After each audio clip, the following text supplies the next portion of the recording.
Pak Julius, selamat malam Pak Julius. Ini beliau dosen STTS juga mempunyai spesialis mengenai cetak. Ya, saya kira malam ini akan pas lah materinya yang akan disampaikan. Bentar ya, sabar ya Mas Reski. Ini saya tak share dulu. Akan saya share lagi satu informasi dari HP.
Wow, udah banyak.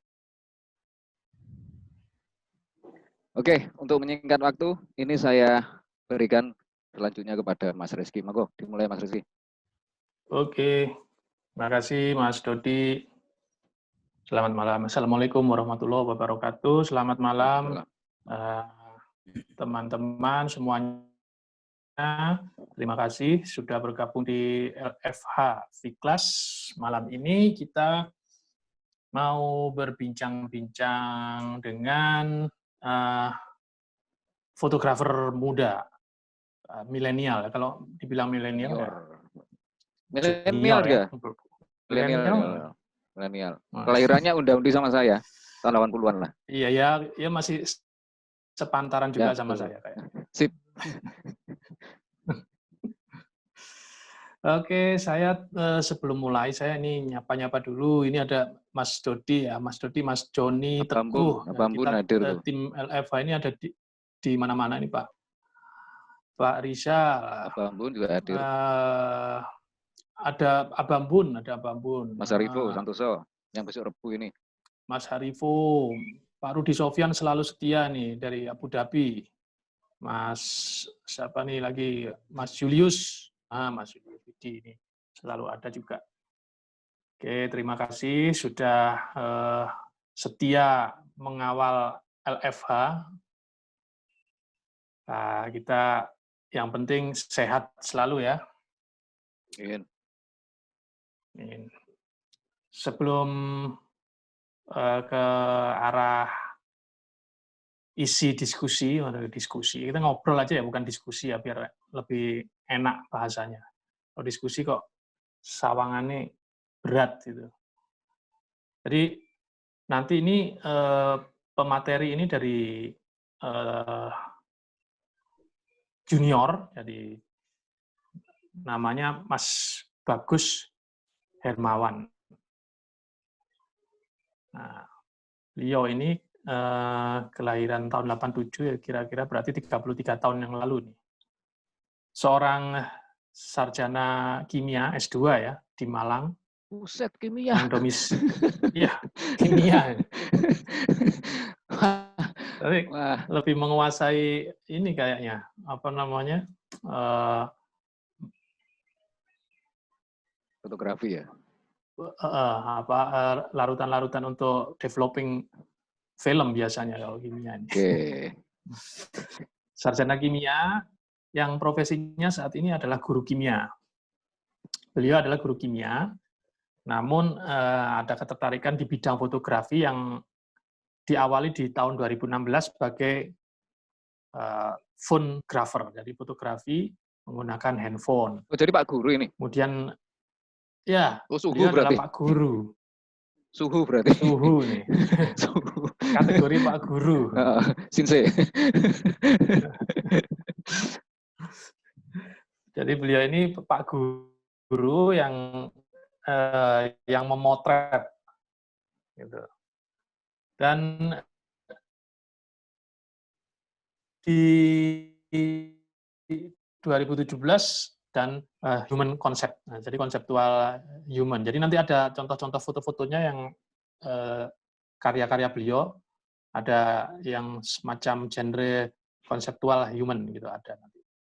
Kemudian aktif yang mendalami sharing-sharing di komunitas tahun 2019 hingga saat ini. Sekarang beliau akan membawakan bukan lagu ya, tapi topik mengenai dasar-dasar yang sangat penting sebetulnya, yaitu mengenai komposisi. Jadi komposisi di fotografi. Bukan Jadi komposisi sebelum kimia ya.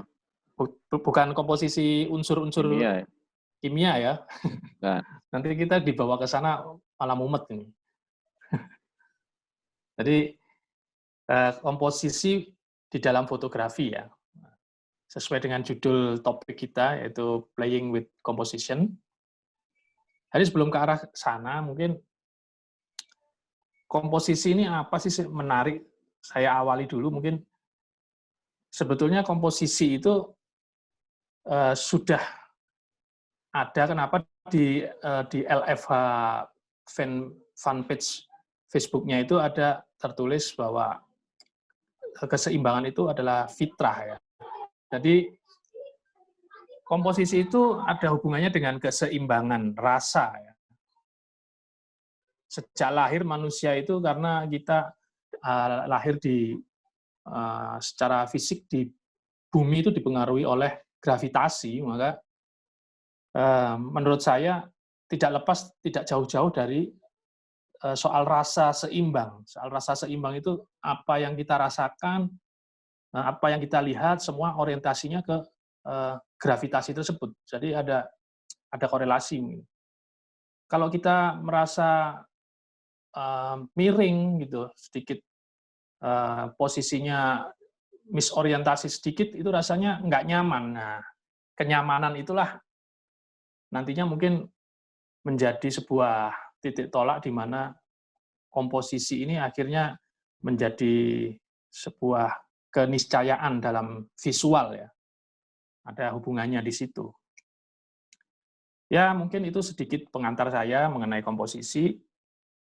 Untuk lebih jauh bisa mungkin dibedah dan dibawakan dengan pemateri kita, Mas Bagus Hermawan.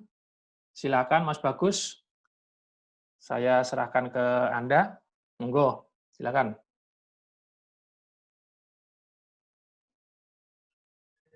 Mas Bagus. Assalamualaikum warahmatullahi wabarakatuh. Waalaikumsalam warahmatullahi wabarakatuh. Waalaikumsalam. Nah, terima kasih kepada Mas Reski, kemudian Mas Dudi dan tim LFH yang lainnya yang sudah memberikan kesempatan saya kepada malam hari ini untuk sedikit berbagi atas apa yang sudah saya pelajari.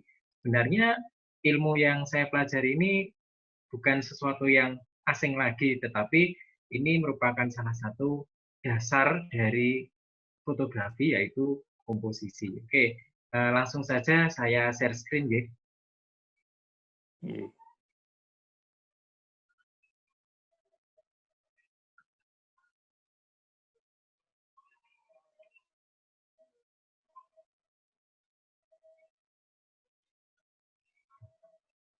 Nah, oke. Untuk materi saya malam hari ini itu akan bercerita mengenai dasar-dasar fotografi, tetapi lebih tertekankan pada dasar-dasar komposisi. Nah, oke. Kita akan lihat dulu dari kedua gambar di layar ini. Di sini ada dua gambar, yang satunya mungkin terlihat menarik. Ada warna yang begitu kontras, kemudian ada subjek, ada objek di sini, ada anak kecil, terus kemudian ada sedikit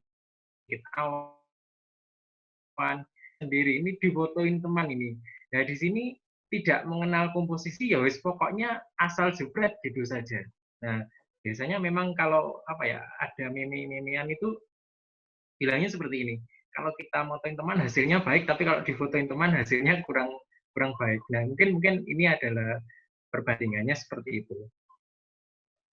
Nah, sebenarnya komposisi itu apa? Nah, jadi menurut pengertian dasarnya, komposisi itu merupakan kesatuan elemen-elemen yang membuat foto itu jadi terasa lebih cantik untuk dilihat. Jadi asal mulanya komposisi itu dari mana? Asal mulanya ya dari ketika kita melihat suatu keindahan yang tertata sedemikian rupa. Nah, di sanalah komposisi itu mulai ada. Nah, terus bagaimana komposisi itu ada, atau apa sih pengaruhnya komposisi itu terhadap isi dari foto? Nah, atau di sini saya tuliskan bagaimana pengaruh komposisi pada konten dan konteks dalam sebuah foto. Oke, di sini suatu hari saya itu memotret ada di sini objek yang memang saya capture, saya foto itu 2 kali. Yang satu sebelah kiri, yang satu sebelah kanan. Sama-sama total objek di dalam foto ini ada 4. 4 kepala yang terlihat di kiri, 1 di bawah, 3 di atas. Di mana semuanya adalah sama-sama manekin. Nah, tapi dengan komposisi pengambilan yang berbeda, seperti foto di sebelah kanan, ini juga tetap 4. Ya, jadi objeknya ada 4, tapi berbeda. Kalau yang di kiri tadi, keempat-empatnya ini merupakan manekin.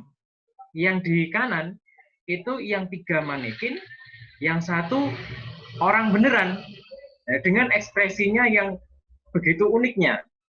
Seperti itu. Nah, jadi kedua pengambilan ini akan memberikan pesan yang berbeda. Ini adalah pengaruh komposisi dalam konten ataupun konteks untuk menyampaikan pesan itu sendiri. Nah, komposisi ya menurut dasar teorinya itu sebenarnya ada 20, tetapi saya hanya menuliskan 8 karena memang saya memahami 18 teori ini. Jadi yang 2 saya tidak paham. Jadi saya hanya menulis apa yang saya pahami, dan yang saya tidak pahami ya nanti saja. Jadi akan saya pelajari seiring dengan berjalannya waktu nanti ke belakang. Nah, di sini 18 teori komposisi yang mendasar. Di sini ada rule of third, golden shape, simetris, repetisi dan pola, perspektif, framing, leading line, negative space atau ruang kosong. Terus ada lagi keseimbangan elemen, golden ratio, point of view, refleksi, sparasi, motion blur, fill the frame, texture, warna, rule of odds, dan yang satu lagi isolasi objek atau biasa kita kenal dengan istilahnya DOF, yaitu depth of field. Oke. Yang pertama itu mengenai rule of third. Jadi rule of third ini sebenarnya sudah ada di settingan kamera, ya. Jadi kalau di HP itu namanya grid. Nah, HP-HP tertentu itu dia itu tidak hanya memiliki grid, tetapi dia itu juga memiliki komposisi yang lain, jadi kita tinggal milih saja. Ada. Tetapi kalau kamera pada umumnya, seperti kamera-kamera sekarang, kamera digital yang sekarang, itu hanya memiliki satu saja, yaitu garis 9, atau yang kita kenal dengan istilahnya rule of third. Nah, penerapan rule of third ini sendiri, itu secara teoritis, itu objek akan terlihat menarik kalau ditempatkan di salah satu titik dari keempat titik yang ada di gambar ini. Jadi bisa di bawah, di atas, terserah di mana. Nah, yang jelas kalau misalkan ditanya kenapa kok nggak ditaruh di atas atau ditaruh di pojok, nah kembali lagi ke rasa, karena komposisi ini berawal dari rasa. Jadi ketika kita melihat, oh enaknya saya taruh di sini menurut feeling si fotografer itu sendiri, maka ini objek ya saya taruh di pojok kiri, akhirnya di titik bagian kiri. Itulah yang menjadikan gambar ini memiliki komposisi broad of third. Nah, jadi ini merupakan satu foto konseptual bersama dengan guru saya di Blitar sini. Ini saya ambil sekitar jam 6 pagi. Nah, ini kabutnya ini saya buat dari debris fogging ya. Jadi lokasinya ini debris fogging dulu, sehingga di sini keluar yang namanya ray of light tipis-tipis kayak gitu. Jadi foggingnya ini apa? Ray of light atau kita kenal dengan roll biasanya. Ini tidak serta-merta ada, melainkan ini buatan, tetapi bukan juga editan Photoshop, tetapi kita memang usaha di lapangan seperti itu. Kemudian komposisi yang berikutnya ada lagi namanya golden shape. Jadi golden shape ini kalau orang street bilang itu namanya adalah light and shadow. Nah, jadi ada bayangan, ada cahaya. Tetapi menurut buku yang saya baca, komposisi ini namanya adalah golden shape. Halo? Ya, Mas? Halo? Ya. Masuk ya? Yes, masuk. Ya, masuk. Lanjut, Mas. Lanjut. Oke, lanjut. Oke. Jadi komposisi yang ini namanya adalah... Ya, tadi agak putus-putus. Oh ya. Saya ulangi ya. Jadi komposisi yang ini namanya adalah golden shape. Jadi golden shape ini ada bagian yang gelap, ada lagi bagian yang terang, yang diterangi oleh cahaya. Ya, lanjut. Nah, biasanya golden shape ini saya menggunakan aperture tinggi. Kenapa? Tujuannya untuk memperluas ruang tajam. Jadi gambar ini kelihatan tajam banget kayak gitu. Karena saya menggunakan f sekitar 8 sampai 11. Nah, ini saya ambil di salah satu pasar di Kota Kediri sana. Tuh waktu jalan-jalan saya melihat, ada objek yang sekiranya menarik, kemudian saya atur secara teknikal di kamera, kemudian saya ambil, jadinya seperti ini. Nah, kemudian ada lagi, ini ada komposisi namanya simetris dan tidak simetris. Nah, ini hasil foto yang saya ambil melalui HP. Jadi HP-nya tidak ada setting manual exposure-nya ataupun RAW. Jadi ini HP benar-benar kelas low entry. Jadi saya pakai untuk nyetrit. Nah, saya punya kebiasaan kalau untuk bermain street fotografi, saya selalu pakai kamera yang kecil, kalau bisa HP. Nah, karena apa? Mempermudah moving. Jadi kita melihat objek-objek yang menarik, kayak gitu langsung tinggal mengatur komposisinya seperti apa, spread, ya sudah, seperti itu. Nah, yang sebelah kiri, ini namanya adalah komposisi simetris. Nah, di komposisi simetris ini itu membagi beberapa bagian yang sama besar dengan satu objek di tengah ini biar kelihatan lebih manis ya. Namanya adalah komposisi simetris. Sementara yang kanan kok dinamakan komposisi tidak simetris. Kenapa? Karena di sini ada dua bagian. Yang satu ada objek di dalamnya, sementara bagian yang lain ini merupakan ruang kosong. Jadi tidak ada. Jadi ini tidak simetris. Nah, ini komposisi simetris namanya. Kemudian ada lagi komposisi repetisi dan pola. Nah, repetisi itu merupakan pengulangan. Jadi di frame bagian kiri ini ada semacam jempol ya. Jadi kalau misalkan di sosial media, jempol itu kan seperti like. Nah, jadi seolah-olah ini memberikan like pada si ibu yang berada di sebelah paling kiri ini. Sini. Maksud saya maunya ke sana. Sementara yang di sebelah kanan ini merupakan pola ya. Jadi komposisi pola-pola yang berbentuk radial seperti ini. Jadi ini saya memotret menggunakan HP, dua-duanya ini. Yang sebelah kiri enggak, yang sebelah kiri saya pakai kamera, yang sebelah kanan saya pakai HP. Jadi HP-nya ini saya set untuk setting kamera depan, saya taruh bawah, kemudian anak-anak saya suruh megangin tiang bendera. Nah, saya berdiri di sini. Nah, pada saat waktu tertentu, kamera jepret, dan ini nanti hasilnya akan membentuk pola-pola seperti ini. Nah, yang ini pola, yang ini repetisi. Nah, Kemudian, gambar yang repetisi itu mungkin yang mewakili tadi bahwa komposisi yang repetisi itu jadi bisa menceritakan sebuah pesan tertentu ya di foto. Yang disebutkan Mas Bagus tadi, seakan-akan jempol-jempol itu memberikan like kepada ibu yang di sudut kiri itu. ya, Begitu ya. oke, ya. Oke, saya lanjutkan lagi. Nah, yang di sini, gambar yang berikutnya ini juga masih repetisi. Repetisinya, dan ini sekaligus pola ya, bisa dikatakan repetisi dan pola. Ini suatu siang di makam Bung Karno, itu ada tangga di sini. Saya ambil dengan komposisi seperti ini, karena biar di sini ada pengulangan nih, pengulangan garis seperti ini. Nah, menurut saya ini menarik, makanya saya mengambilnya dengan posisi seperti ini. Ada awan-awannya, ada orangnya jalan, kayak gini. Ya. Kemudian, komposisi yang berikutnya namanya adalah perspektif. Kenapa kok dikatakan perspektif? Karena perspektif itu kan, menurut pengertian dasarnya, jadi perspektif itu adanya perbedaan ukuran yang diakibatkan karena jarak. Nah, saya mengambil posisi sedemikian rupa pada saat burung terbang ini, jadi saya pada saat itu menunggu momen pada saat burungnya terbang. Nah, jadi saya tunggu, saya sudah ngangen-ngangen dulu bahwa di sini nanti akan ada burung yang terbang. Nah, seperti itu. Nah, ternyata terbukti pada saat ngangen-ngangen ini apa, Gus? Ngangen-ngangen ini apa ya? Berharap itu toh. Berharap. Wong sak Indonesia mbok cok gawe ngangen-ngangen. Gak ngerti. Mas. Kosakata katanya kurang pas. Kalau orang Jawa ngangen-ngangen yo ngerti. Lah orang Palu, orang Irian. Kacau.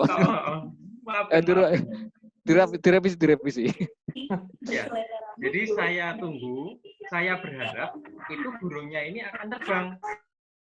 Nah, kemudian saya gunakan simbol tangan-tangan ya. Jadi tangan saya gerakkan sedemikian rupa sehingga burungnya itu terbang, dan pada saat burungnya itu terbang saya brush, saya ambil, akhirnya dapat salah satu momen yang terbaik menurut saya seperti ini. Nah, dengan continuous shot ya, istilahnya continuous shot. Ya. Jadi kadang-kala teman-teman ada yang kurang paham mengenai first mode. Oh ya. Continuous shot ya. Oke. Ya. Nah, jadi saya continuous shot ya. Terus kemudian dengan posisi ini, maka burung akan terlihat seolah-olah besarnya sama dengan manusia atau hampir sama dengan manusia. Padahal burung ini ukurannya sejatinya kan jauh sekali ya, dibandingkan dengan manusia jauh sekali, tetapi dengan kita menggunakan perspektif khusus dengan angle-angle tertentu, maka burung ini nanti bisa kelihatan lebih besar. Burungmu apa gimana? Burung ini, Mas. Burung dara. Burung dara ya. Diperjelas gitu. Oh iya. Iya.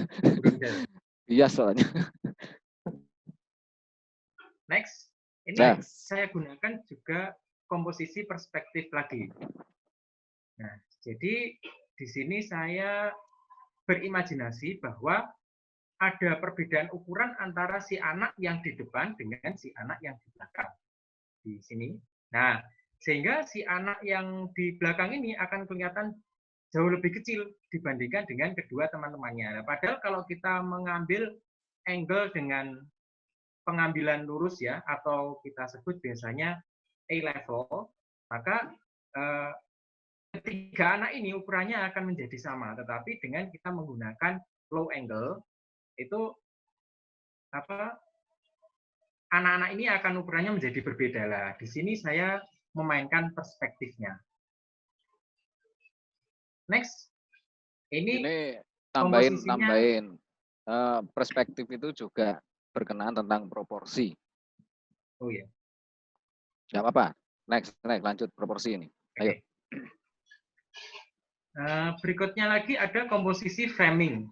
Nah, jadi framing itu sejatinya dia membingkai suatu objek di dalam frame atau bingkai-bingkai yang kita buat berdasarkan imajinasi kita. Nah, yang sebelah kiri itu saya memotret suatu siang ya. Ini kalau kita lihat ini di Malang, di apa namanya? Apa sih saya lupa namanya. Di Malang sana, itu saya berpapasan dengan orang. Kampung Kemudian saya warna-warni. lihat, Dodipan. oh iya, kampung warna-warni. Ya, betul. Kampung warna-warni. Jadi ini di jembatannya itu saya berpapasan dengan orang. Orangnya itu kebetulan menurut saya lagi menggunakan kacamata yang cukup unik. Jadi kacamatanya itu memantulkan cahaya yang cukup bagus. Kemudian saya berhentikan di situ. Pak, saya izin. Jadi, Pak, permisi saya mau memotret Bapak. Bolehkah saya mengambil gambarnya Bapak? Seperti itu. Kemudian orangnya ini bergaya gitu. Sudah bergaya, ternyata saya pakainya lensa tele 200 mili ini. Nah, 200 mili kemudian sengaja saya foto hanya satu bagian dari kacamatanya saja. Memang tujuannya saya itu untuk selfie. Jadi saya mau cari selfie, bingung gimana caranya. Menurut saya, oh ini ada yang menarik. Ya sudah, saya memanfaatkan kacamatanya orang untuk berselfie. Sebenarnya seperti itu. Nah, yang sebelah kanan itu saya memotret murid saya sendiri ini. Jadi murid saya lagi duduk melihat ke jendela, kemudian saya foto, tapi kameranya saya taruh di bawahnya tanggalan meja yang bentuknya segitiga itu. Sehingga di sini akan menciptakan suatu frame yang menurut saya unik. Nah, jadi di sini lebih terisolasi ya di sini orangnya dengan memanfaatkan alat-alat yang ada di sekitar kita tadi. Next, ada yang namanya komposisi leading line atau biasa orang mengenalnya visual flow. Jadi di sini leading line itu atau visual flow itu sejatinya adalah garis yang menuntun mata kita untuk melihat suatu objek. Nah, yang di kiri ini saya memotret teman saya yang lagi landscape di sana. Nah, ini ini sore hari ya. Jadi teman saya ini lagi landscape itu. Terus saya mau motret landscape nggak dapat. Ya sudah, saya memotret teman saya saja. Hasilnya seperti ini. Saya memanfaatkan garis pantai. Nah, sementara yang di kanan itu ada sawah di sebelah rumah. Itu sawahnya sawah brambang, sawah bawang merah. Jadi bentuknya seperti ini. Kebetulan ada satu orang di tengah sawah ini. Jadi lagi memberikan pupuk ke tanamannya. Kemudian menurut saya garis-garisnya itu unik dan menarik. Akhirnya saya foto. Nah. Keren. Kemudian leading line itu tidak hanya lurus ataupun seperti ini saja. Ini kan hampir lurus. Yang ini lurus. Tetapi leading line itu juga ada yang bentuknya kurva. Nah, ini saya memotretnya kemarin pagi. Jadi waktu saya berangkat kerja itu lewat sawah. Sawahnya itu di daerah terasiring kayak gitu. Saya mampir dulu di situ, nongkrong dulu sebelum berangkat kerja, nongkrong dulu. Saya tunggu sampai kira-kira momen 50 mili. Karena apa? Karena di sini dengan memanfaatkan lensa 50 mili saya bisa mendapatkan kompresi background di sini sehingga objek yang di belakang ini kelihatan agak menggunakan lensa lebar, maka garis yang belakang ini hampir tidak kelihatan. Yang kelihatan yang depan saja. Nah, di sini saya memanfaatkan kompresi background dari lensa yang saya bawa, 50 mili. Nah, saya tunggu momennya sampai orangnya itu kira-kira berjajar. Saya tunggu, kira-kira setengah jam saya menunggu ini. Jadi saya berdiri di sini, menunggu orangnya sampai kira-kira dia itu jalannya posisinya seperti ini. Misalkan saya sudah menunggu dan posisi. Nah, sebentar. Bagus, bentar, Gus. Ya. Perspektif sendiri, leading line sendiri tujuannya apa? Mengarahkan mata kita untuk melihat objek. Satu subjek tertentu ya, di ujung ya. berarti ya. Ya. Itu perlu disampaikan juga karena terkadang orang bikin leading line nggak tahu tujuannya, gitu loh. Oh ya. Oke, siap. Mangga lanjut. Oke. Yang sebelah kanan itu saya memotret di jembatan dekatnya kos saya. Memang apa ya? Jembatan ini unik. Uniknya sudah ada garis-garis di sana. Dan kebetulan ada orang yang jalan. Orangnya itu kok ya berhenti di sini. Kemudian saya foto saja karena menurut saya garis-garis ini nanti akan mengarahkan mata kita menuju ke orang ini. Nah, cahaya yang di sebelah kanan itu kelihatan sedikit over. Ini siang hari ya, siang panas banget. Jadi dengan overnya ini malah kelihatan garis yang tegas di sini, sehingga membantu garis-garis yang lain untuk mengarahkan mata kita menuju ke ini, objek yang mau kita maksudkan itu. Next. Nah, berikutnya ada lagi komposisi negative space. Jadi negative space itu adalah ruang kosong. Di sini saya memotret ada cewek lagi selfie sore hari. Maksud saya sih mau memotret langit, karena langitnya pada saat itu pas bagus ya, bentuknya garis-garis yang bagus gitu. Kemudian ya sudahlah, saya buat siluet saja. Jadi saya izin dulu ke mbaknya ini, Mbak, saya mau menfoto Mbak dengan posisi di sini. Nah, saya izin dulu, beliaunya menyetujui, akhirnya saya foto, tetapi yang saya foto sejatinya adalah belakangnya ini. Jadi saya ambil siluetnya di sini, saya manfaatkan negative space. Dapat nomor WA-nya enggak? Enggak. Wah, Kamu minta izinnya pakai surat izin enggak? Pakai apa ya? Enggak. Langsung izin saja, Mas. Tapi biasanya kalau saya juga pernah berbincang-bincang dengan beberapa teman pemain street fotografi juga. Itu ada yang memotret tidak izin dulu, tetapi ada juga yang izin dulu. Tapi kalau saya pribadi, selama saya bisa izin, dalam artian si orangnya itu cukup dekat jaraknya, saya pasti izin dulu. Permisi Mbak, Mas, Pak, Bu, saya mau menfoto seperti itu, karena menurut saya itu akan lebih sopan. Karena toh nanti fotonya beliau-beliau akan terpajang di IG saya, makanya saya sebelumnya selalu izin dulu. Bentar, Mas Dodi, itu ya? Bentar, Mas Dodi ada yang raise hand itu, Pak Hasan Tribuan, ada mungkin. Wait. Untuk sesi pertanyaan mungkin akan bisa disampaikan nanti. Jadi untuk yang resen mohon bersabar. Jika memang ingin bertanya, silakan diketik di fasilitas chat yang ada di Zoom. Enggak, Mas Bagus, silakan dilanjut dulu. Ya. Oke.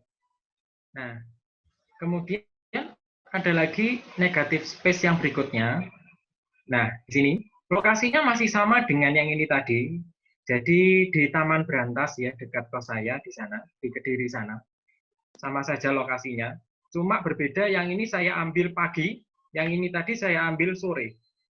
Nah, yang di sini saya konsep, kebetulan ada dua anak laki-laki sedang duduk-duduk, yang satunya itu lagi bawa balon. Kemudian saya atur sedemikian rupa, saya suruh bergaya di situ. Nah, dan saya ambil fotonya. Sementara yang di sini tadi memang dia sudah sengaja melakukan kegiatan selfie di sana. Nah, ini. Jadi di sini sama-sama negative space, cuma biar ada variasinya saja. Kalau yang di sini tadi menegaskan warna orange-nya tadi, kalau yang di sini menegaskan warna birunya. Kemudian ada lagi komposisi kesetimbangan elemen. Nah, kesetimbangan elemen ini selalu ada pembanding antara satu objek dengan objek yang lainnya. Nah, jadi di sini saya ambil. Bagus. Ya? Kesetimbangan elemen itu bahasa teknis universalnya apa? Balance. Balance, ya. Balance ya. Balance. Oke. Ya. Balance. Oke, berarti balance ya. Ini kita bahas mengenai balance ya. Ya. Oke, ya wes, mangga. Ya. Jadi balance-nya di sini ada dua objek yang kebetulan warnanya sama-sama kuning. Cuma dia sama-sama main game juga, cuma berbeda posisinya. Nah, yang ini posisinya menghadap ke kanan, yang ini menghadap ke belakang. Maaf, saya tidak begitu paham mengenai utara, selatan, barat, timur, jadi saya tidak bisa mendeskripsikan. Polisi kalau ketemu kamu pusing, Gus. Iya, Mas. Potensi nyasar besar. Utara. Kelainan orientasi. Kacau ini. Yes. Kalau kamu diajak hunting, Gus, ayo Gus, hunting ke selatan. Mana selatan? Lokasi saya tinggal itu kebetulan daerahnya jauh dari situasi-situasi yang seperti itu ya. Jadi saya tidak pernah untuk memotret yang situasinya ekstrim-ekstrim. Ya paling street ya di pasar ataupun di tempat-tempat permainan anak-anak ataupun di daerah-daerah yang menurut saya geometrinya itu baik untuk difoto, karena saya kalau memotret street itu tidak langsung begitu saja di ruang publik, tetapi saya juga memilih lokasi-lokasi yang menurut saya geometrinya itu bagus untuk difoto. Ya, Mas Rizky, ada pertanyaan tuh Mas Rizky dari Mas Hendra. Ya. Satu ini dari Mas Hendra Ar-Rahman nih. Apakah bisa dalam satu frame kita bisa dapat beberapa komposisi sekaligus gitu? Contohnya ada nggak, Mas? Gitu. Oke. Nah, dalam satu frame kita bisa mendapatkan beberapa komposisi. Ya, memang komposisi itu tidak serta-merta dia berdiri sendiri. Memungkinkan sekali. Oke, saya ambil contoh. Bentar, saya balik lagi ke share screen lagi.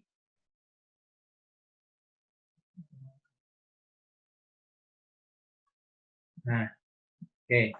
Pada foto yang pertama ini, di sini ada komposisi warna, terus kemudian juga ada masuk. Kalau di sini rule of third-nya kurang kuat ya, sini. Tapi yang jelas warna masuk. Terus kemudian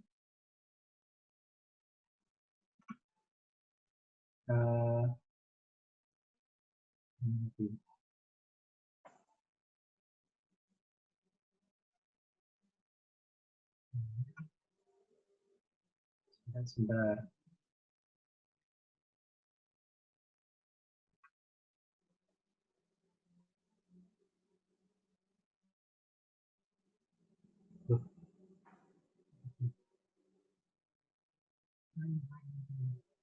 Nah, oke.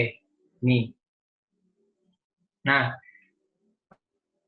ada gambar yang sebelah kiri di sini. Ini kalau kita perhatikan, yang belakang ini dia out focus. Yang depan ini dia di dalam fokus. Nah, sehingga di sini ada leading line juga masuk. Kemudian warna, similarity juga ya.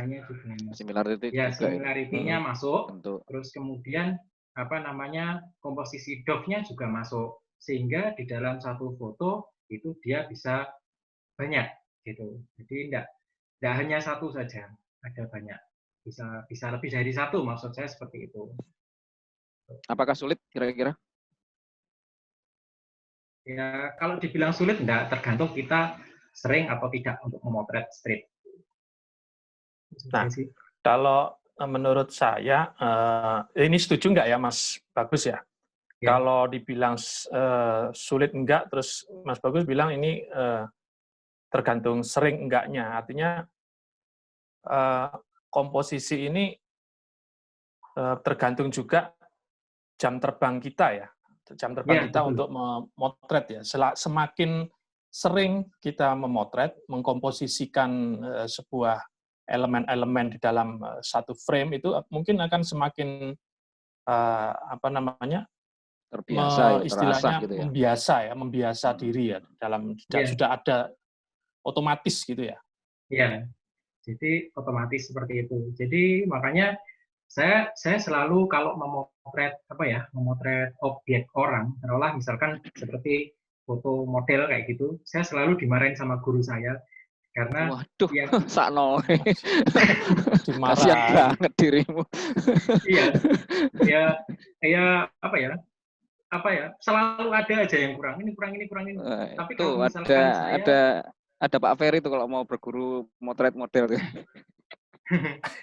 tapi kalau misalkan saya memotret street itu tidak ada yang komplit. Jadi apa namanya beliaunya juga mesti oh kamu itu sudah bakat di sini, sudah jangan lari kemana-mana. Jadi ini untuk personal branding, lanjutkan saja foto street seperti itu. Oke. Beliau juga selalu untuk mendorong saya untuk memperkuat personal branding di dalam foto street itu sendiri. Oke, next question ini ya dari Mas Idam nih. Satu lagi, komposisi yang Mas Bagus terapkan bisa dibilang hanya kepada human interest dan street. Apakah bisa diterapkan juga pada genre yang lain, misalnya stage, konser, atau makro gitu mungkin? Pernah iya, motret bisa. makro nggak? Bisa ya? Ya, bisa. Jadi Bisa. saya juga tidak hanya memotret street saja, saya juga memotret yang lain, ya seperti makro, kemudian arsitektur, kemudian ada macam-macam.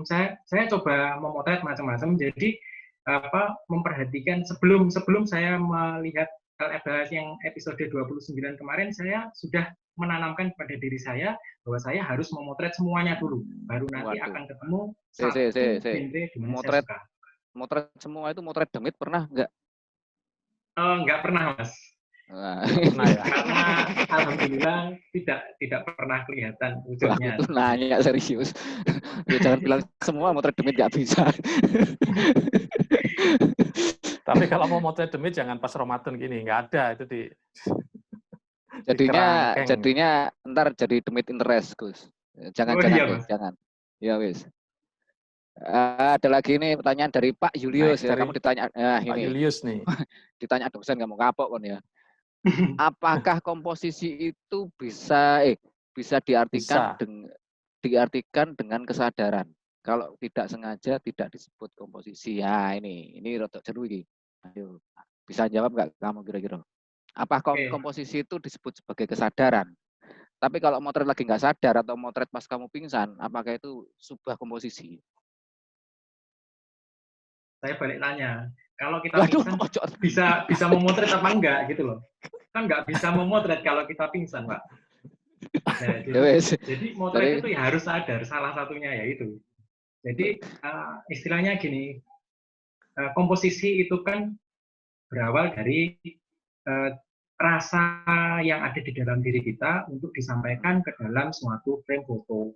Nah, sehingga pada saat kita memotret itu kita feel-nya itu akan jalan otomatis kalau kita sudah terlatih atau terbiasa. Tetapi sebelumnya kita juga harus minimal tahu dasar-dasar komposisi itu apa saja, kemudian baru nanti kita coba terus, maka akan menjadi sebuah otomatisasi lah istilahnya seperti itu. Sip.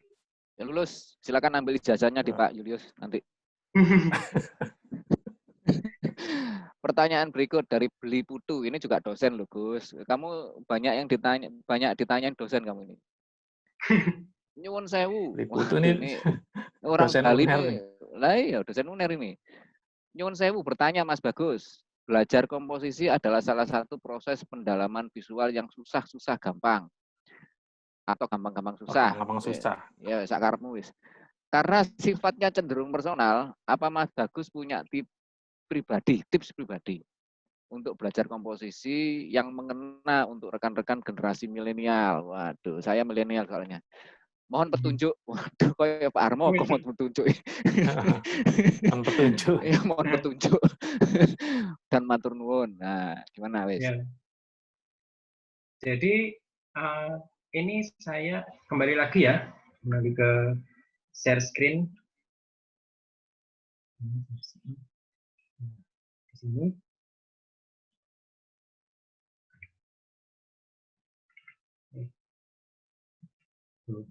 Tunggu, maaf, ini macet. Macet. Nah, jalan. Oke. Nah, dibanting aja Gus, kalau macet. Oke, sebagai contoh, ini kalau yang foto bagian kanan ini foto baru, Mas. Nah, Ya. ini saya sudah menggunakan kamera besar, dalam artian apa namanya, bukan HP. Sementara yang sebelah kiri ini saya menggunakan HP. Jauh sebelum saya mengenal komposisi, itu saya sudah memotret ini. Sebelum saya mempelajari komposisi. Padahal komposisi itu saya baru belajar di 2 guru saya, itu tahun 2019 terakhir kemarin Desember, dan 2020. Nah, padahal foto yang sebelah kiri itu saya belum mengenal semua guru-guru saya, dan saya memotret pokoknya menurut saya enak, ya sudah. Nah, ternyata setelah tahun 2019, tahun 2020, saya belajar kepada guru-guru saya, baru tahu kalau ini namanya komposisi, ini namanya adalah simetri. Nah, itu artinya untuk melatih komposisi simetri, untuk melatih komposisi itu sendiri, itu kembali lagi berawal dari diri kita itu suka bidang apa.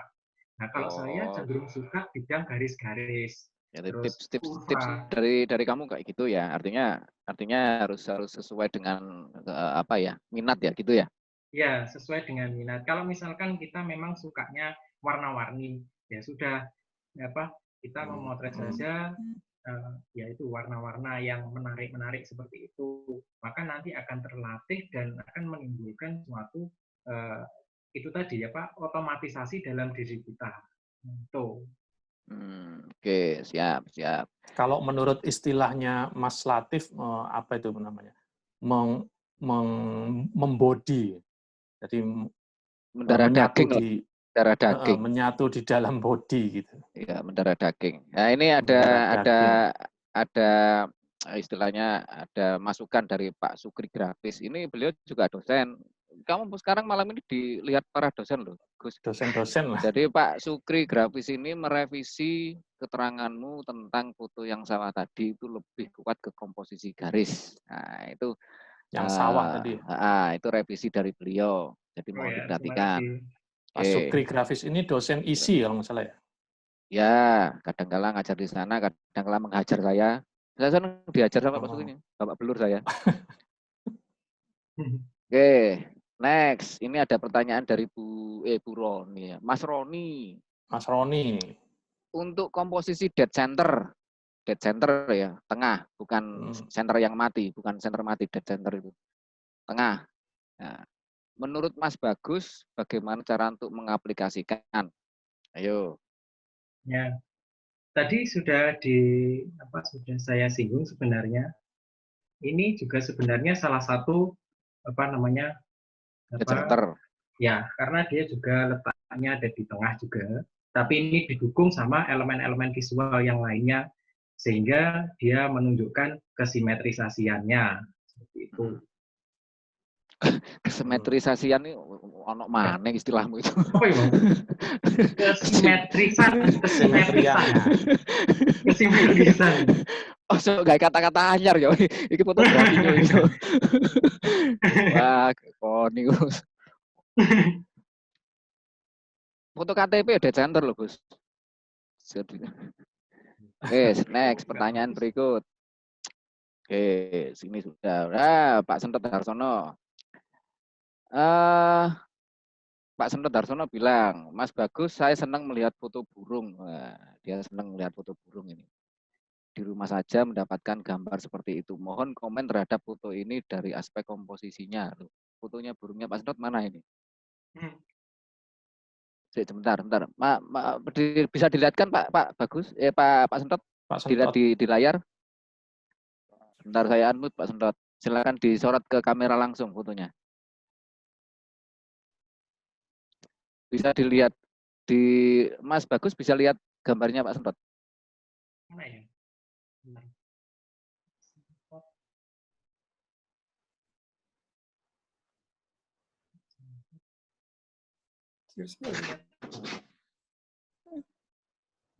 Oke, sebentar. Bisa dilihat.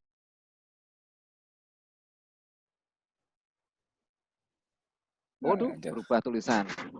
Itu rule of third itu, Gus. Bentar, saya klik fotonya Pak Sentot. Oh ya, ya saya lihat ini foto burung. Burungnya Mas Sentot, gitu. Ya, ya ini. Oke, komenmu gimana? Belajar jadi kurator, ayo. Nah, oke. Nah, kan di situ terlihat ada dua burung dengan objek belakangnya itu dia itu autofocus, sehingga di situ kalau di dalam teori komposisi itu dia dimasukkan ke dalam apa namanya DOF, sehingga dia di situ ada pemisah antara background dengan burung. Seandainya itu backgroundnya itu tidak bokeh, maka burung itu nanti pasti akan terlihat terkacaukan oleh background itu sendiri, sehingga burungnya itu tidak menarik. Yes, benar. Ya, benar. Ngaten, Pak Sentot, itu jawaban yang setidaknya lebih pas untuk foto panjenengan. Oke, next. Mas Rizky, tolong dibaca itu, Mbak. Siapa? Mbak Melisa itu. Sorry, Pak Sentot. Jadi Mbak Melisa itu ada di bawahnya Pas. Izin bertanya, Mas, bagaimana cara menanggapi netizen yang suka menghujat streeter? Karena terkadang kita memotret objek tanpa izin lalu posting di Instagram. Pada foto tersebut, kita tidak bisa mendapatkan momen jika izin terlebih dahulu. Bukan candid dong kalau minta izin. Lalu objeknya tidak dimintai izin. Misalnya stranger yang bersepeda, kan susah kalau dikejar untuk dimintai izin. Semoga nggak bingung ya. Maaf kalau bahasanya berbelit-belit. Nah, nggak berbelit-belit. Nangkep nggak? Ya. Nangkep. Jadi kasusnya ini kalau street biasanya kan seringkali ada kesulitan-kesulitan memotret mengenai perizinan ya, izin terhadap apa yang dipotret gitu, subjeknya. Nah, ini kasusnya kalau misalkan yang dipotret itu lagi naik sepeda dan itu orang yang kita nggak kenal gitu, lewat gitu aja, terus apa kita harus minta izin ngejar gitu. Nah, itu gimana biasanya, Mas? Oke. Masalah netizen, oke. Saya sering sekali menanggapi masalah netizen ini. Jadi, netizen itu dari kalangan orang terdekat kita bisa dikatakan netizen. Dari kalangan teman-teman IG, FB itu juga bisa dikatakan netizen. Oke, saya bedah satu-satu. Kita bedah netizennya ini. Netizen di kalangan orang terdekat ini itu biasa dia itu tiba-tiba bilangin ke foto kita, fotomu kurang lalalala. Kenapa kok nggak diambil gini? Kenapa kok harus diambil gitu? Langsung nyaut lagi, lalalala panjang. Nah, itu juga merupakan salah satu netizen. Padahal orang dengan fotografer itu sebenarnya ada gap di mana orang itu tidak pernah tahu pikiran kita mau menyampaikan apa, dan kadang foto kita juga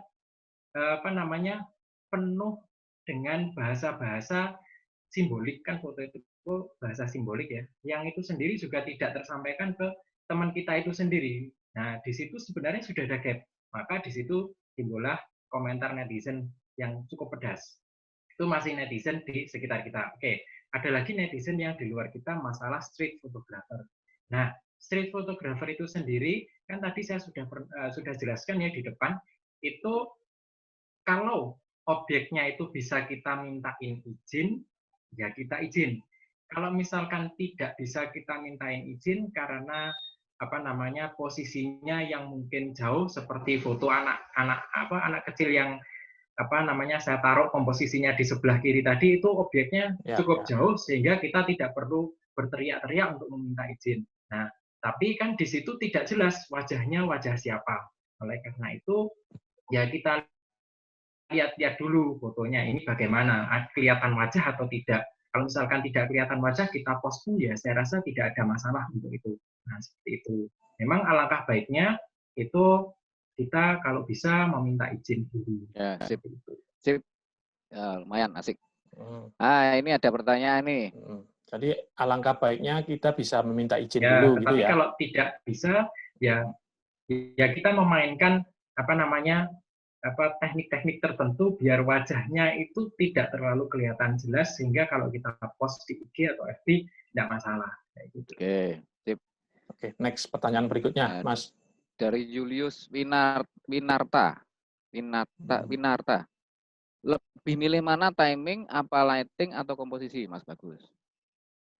Nah, tunggu dulu kita lihat Suruh nunggu. kita Dijawab. mau Pertanyaannya sekarang kok suruh nunggu. Ya, jawaban sekarang. Gimana sih?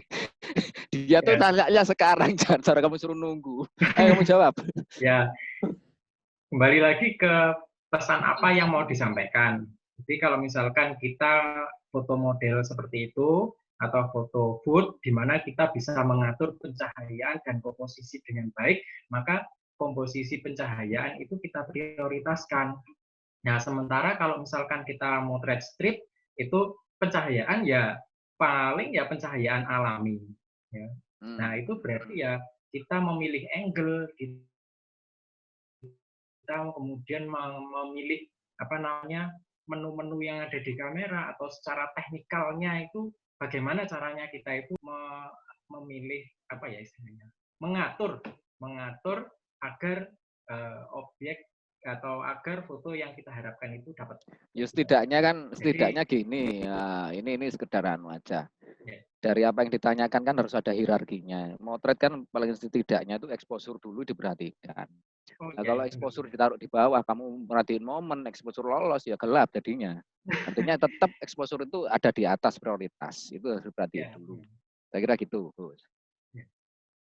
Oke, next. Ada lagi pertanyaan, Mas Rizky mungkin? Ada lagi nggak nih yang di sini? Ada nih, masih ada nih. Dari Pak Cibrut. Nah, dari Pak Cibrut nih. Street fotografi kan biasanya menggunakan teknik stripe fotografi atau meminimalkan manipulasi pada subjek. Jadi kalau kita minta izin ke subjek, apakah masih masuk kategori street, Mas? Gitu. Nah, ini pertanyaannya mengenai street fotografinya nih, Mas. Ya, oke.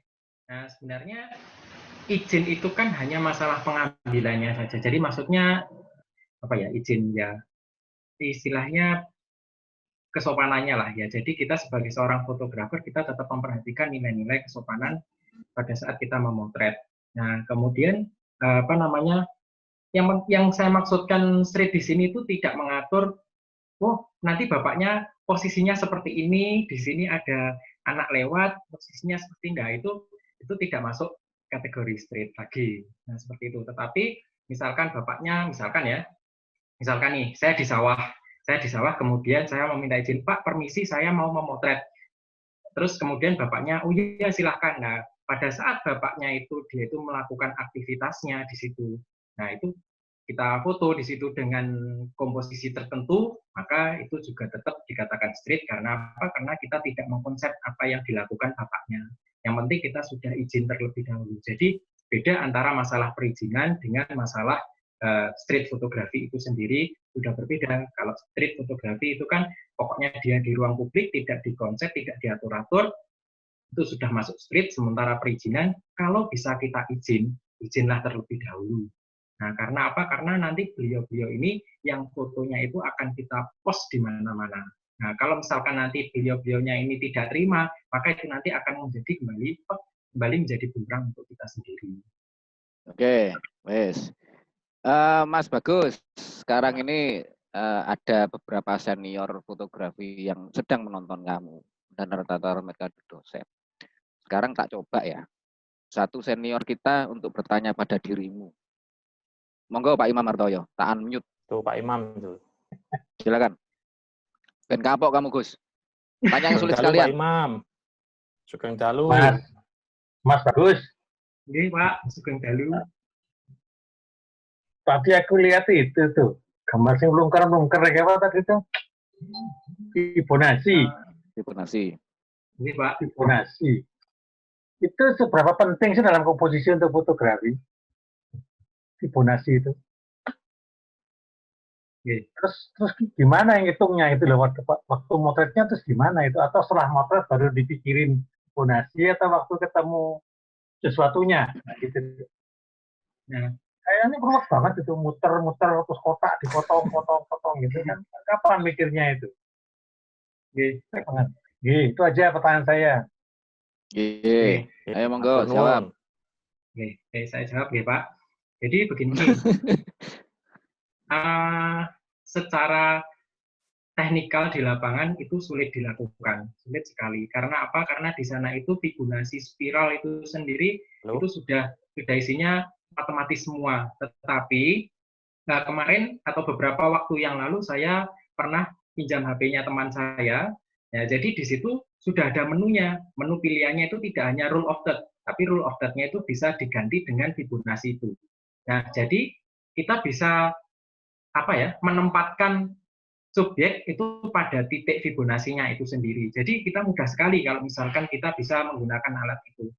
Nah, jadi saya sendiri juga sering untuk diskusi dengan teman-teman dan disanggah.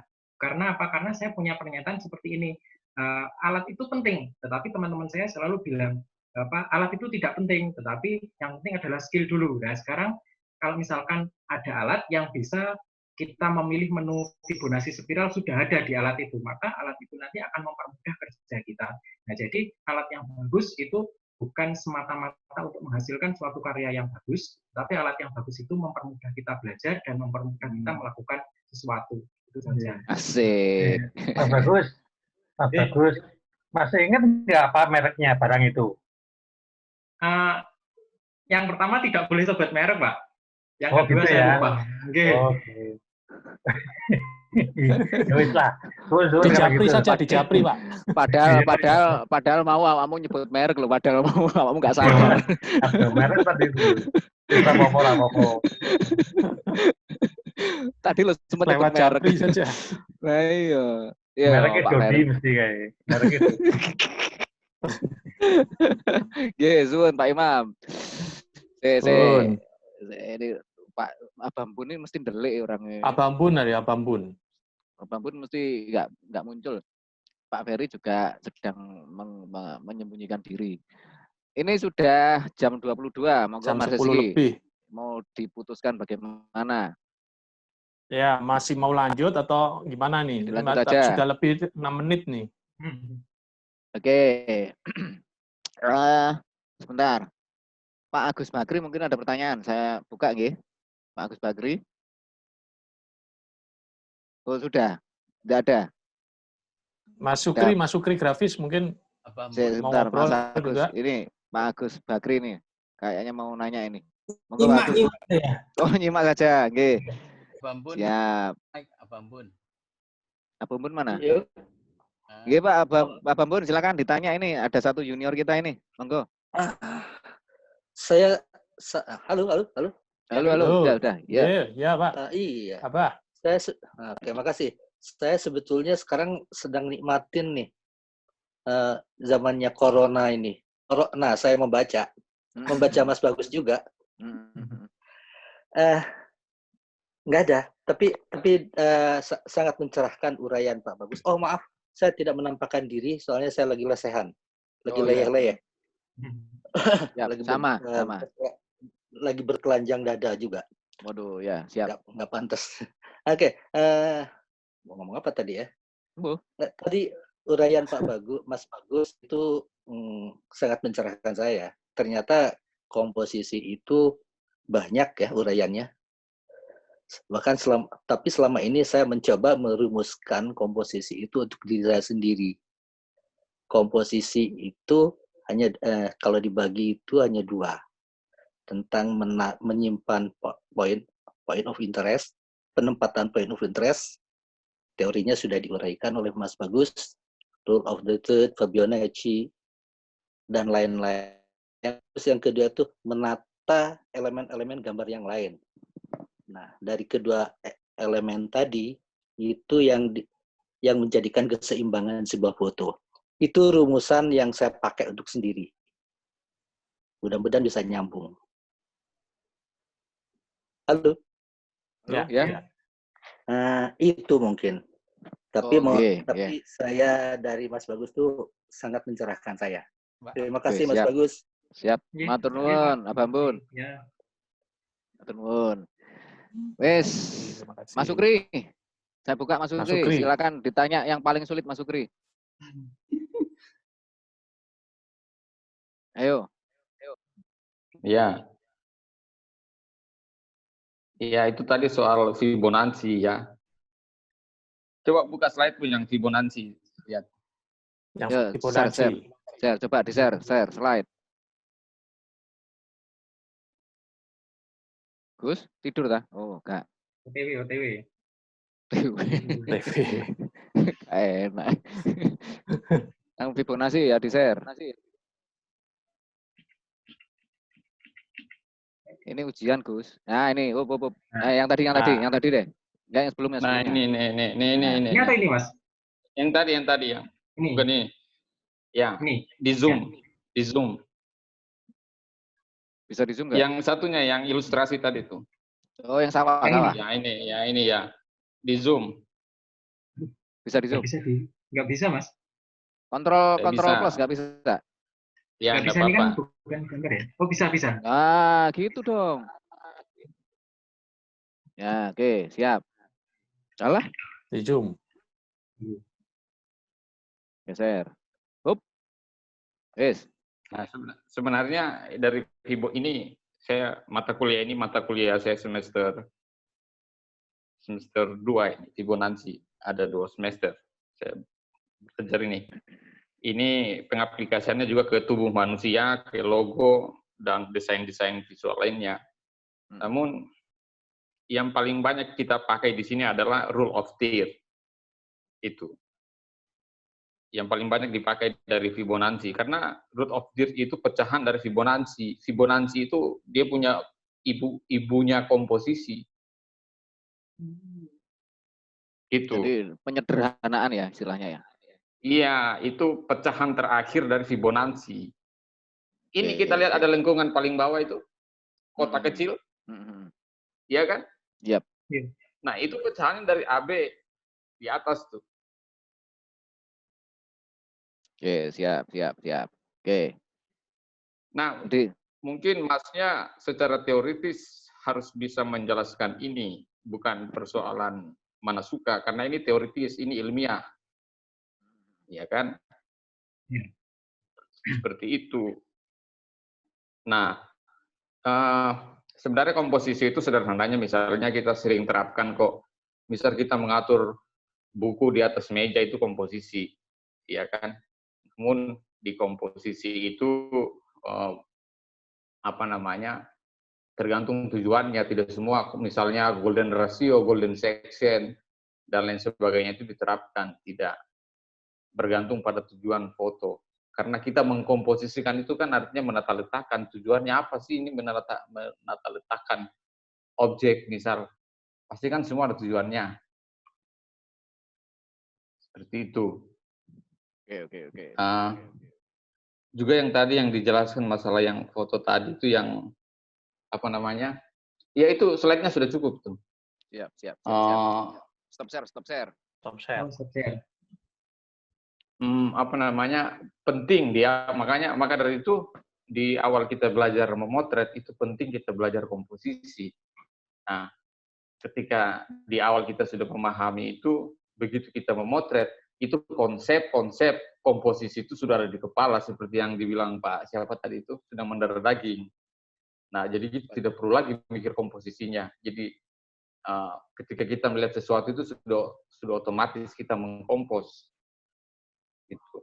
Nah, sekarang kan ada aplikasi-aplikasi itu kan dicocok-cocokkan itu. Iya kan?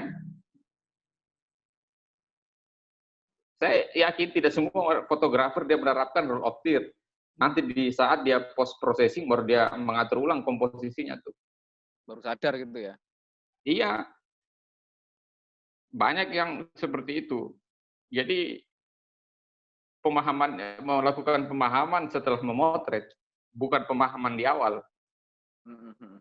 Iya, saya banyak saya memeriksa siswa-siswa saya dulu waktu masih ngajar di UKM itu di Akademi Desain Fisik. Itu banyak siswa saya yang manipulasi komposisi itu. Karena manipulasi gimana? Iya. Manipulasi gimana? Manipulasi komposisi saya harus lihat file mentahnya ini foto seperti apa awalnya nih. Akhirnya main crop gitu. Iya, di crop banyak kan seperti itu. Karena saya selalu minta file, karena fasilitas Photoshop itu di situ ada golden ratio, apa golden Ya, section, rule of third. Nah, mereka Pak main cocok-cocokan di situ. hajar play. Pokoknya. Jadi saya harus suruh siswa saya motret ulang. Mana file aslinya, mana file file cetaknya kan? Itu. Jadi gitu, Mas Bagus, pesannya Pak Sukri. Jadi untuk masalah golden ratio itu adalah mother of composition, itu perlu dipahami dulu. Dan pesan berikutnya dari Pak Sukri adalah golden ratio ini harus betul-betul bisa dijelaskan secara detail, asal muasal, pemanfaatannya, terus kemudian derivatifnya, turunannya seperti apa. Supaya nanti ketika Mas Bagus sendiri itu memahami ini, bisa ngajarin ke teman-teman di wilayah Blitar dan di wilayah Gunung Kelut sana. Seperti itu pesannya Pak Sukri. Ada tambahan Pak Sukri mungkin? Iya, soal street fotografi kita tidak perlu cuma soal etika ya, soal izin memotret. Sebenarnya banyak juga fotografer profesional yang tidak izin kok. Iya, yang penting kita punya moralitas, artinya punya etika. Penting nggak foto ini saya mau posting, ya kan? Artinya kesadaran moral itu saja sebenarnya. Ada standar moral di situ ya. Standar moral yang harus kita pegang, ya kan? Etika itu kan meng-cross check kita punya kelakuan tuh. Ya kan? Jadi menurut saya teman-teman tidak usah terlalu dipusingkan soal kalau konteksnya kita belajar oke silakan. Tapi konteksnya itu politis, pikir-pikir dulu tuh, ya. Lagi-lagi attitude ya. Kamu ngajarin ini, jadi ngajarin ini. Ya, terlalu banyak orang terjebak soal izin atau tidak izin. Akhirnya orang tidak motret tuh. Ya kan, saya yakin seorang Erik Prasetya dia tidak akan izin juga kok. Betul. Saya yakin kalau dia mau izin, kapan dia bisa nangkap momen yang pas, yang bagus. Ya kan? Ya artinya tadi sempat bingung juga. Motret si Bagus motret di sawah kok ya sempetnya nyebrang sawah minta izin hanya sekedar minta satu foto. Mbok ya difoto langsung kan gitu. Kok soromen gitu. Dulu saya pernah punya pengalaman ya soal etik motret ruang publik. Ini saya langsung tanya aslinya hari itu di kampus ISI. Saya tanya beliau langsung, apa maksud Anda soal etika memotret ruang publik? Dia tidak bisa jawab juga tuh. Iya, persoalannya kan di buku dia itu tertuliskan soal etika memotret di ruang publik. Tapi begitu saya tanya dia tidak bisa menjawab. Alasannya panjang untuk dijawab. Waduh. Ya artinya ini edukasi juga buat kalian. Artinya begini ya. Artinya kita harus mendekonstruksi cara berpikir. Artinya apa namanya? Kita harus boleh kita hargai sebagai senior, tapi tidak semua pernyataannya kita terima itu. Ya harus kita nalar juga tuh. Itulah fungsi pikir itu. Iya, di fotografer juga harus punya, artinya sedikit pikirannya dipakai lah. Proses logika berjalan gitu ya. Iya, gitu ya. Oke, thank you Mas Sukri atas masukan junior kita. Oke, Mas Reski, monggo. Ini sudah lebih dari 15 menit. Silakan di akhiri saja. Jam 17 menit. Oh, ada pertanyaan berikut ini kayaknya. Sebentar, ada yang ketinggalan. Nah, ini nih dari Pak Julius Winarta. 18 menit mungkin kita. Halo, Mas Reski. Satu pertanyaan terakhir dari Pak Julius Winarta, Jadi setelah pertanyaan Pak Julius ini kita akhiri. Mas Bagus, silakan. Street fotografi bisa menghasilkan penghasilan atau tidak? Nah, kalau itu kan tergantung ada maksudnya ditujukan atau tidak. Misalkan seperti ini, misalkan saya ditugasi seseorang untuk memotret orang lain. Nah, jadi pada saat di ruang publik ya, itu berarti nanti itu ada bayarannya. Tetapi selama saya memotret di ruang publik ini untuk bayaran saya tidak memperoleh bayaran dari foto street itu sendiri. Karena memang bukan termasuk dalam kategori komersial fotografi. Oke. Jadi intinya itu ya. Oke, siap. Sebelum diakhiri, Mas Reski akan saya putarkan informasi berikut dari supporter kita. Ya. Bentar. Ya.